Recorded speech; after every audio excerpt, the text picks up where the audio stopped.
ఈ 2024 year team India captain Rohit శర్మకి అలాగే విరాట్ కోహ్లీకి ఒక బెస్ట్ మెమొరబుల్ మూమెంట్స్ ఎలాగైతే ఇచ్చిందో ఒక బ్యాడ్ టైం కూడా అలాగే మిగిల్చింది. సుమారుగా 14 ఏళ్ల తర్వాత టీమిండియాకు T20 వరల్డ్ కప్ ద్వారా ICC టైటిల్ని అందించారు. ఇది వీళ్ళిద్దరికీ కూడా లైఫ్లో మర్చిపోలేని ఒక బెస్ట్ మెమొరబుల్ మూమెంట్.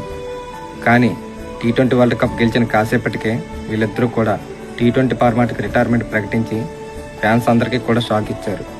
అప్పుడు క్రికెట్ ఫ్యాన్స్ అందరూ కూడా వీళ్ళిద్దరూ ఇంకా టీంలో ఉంటే బాగుండేదని, అనవసరంగా T20లకు రిటైర్మెంట్ ఇచ్చారని చాలామంది బాధపడ్డారు.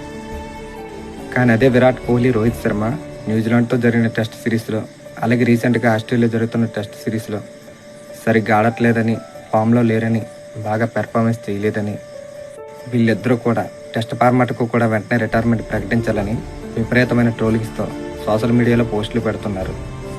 కొన్ని వందల మ్యాచ్ల్లో టీమిండియాకు అద్భుతమైన విజయాలు అందించిన రోహిత్ శర్మ అలాగే విరాట్ కోహ్లీకి సపోర్ట్ చేసిన ఫ్యాన్స్ కానీ వాళ్ళు ఒక 10-12 మ్యాచ్ల్లో ఫెయిల్ అయితే మాత్రం పక్కకి తీసేయాలని కామెంట్ చేస్తున్నారు. నిజమైన క్రికెట్ ఫ్యాన్స్ అంటే ఒక ప్లేయర్ బాగా ఆడుతున్నప్పుడే కాదు, ఫామ్లో లేనప్పుడు కూడా ఎంకరేజ్ చేసిన వాడే నిజమైన క్రికెట్ ఫ్యాన్, నిజమైన ఇండియన్ క్రికెట్ ఫ్యాన్.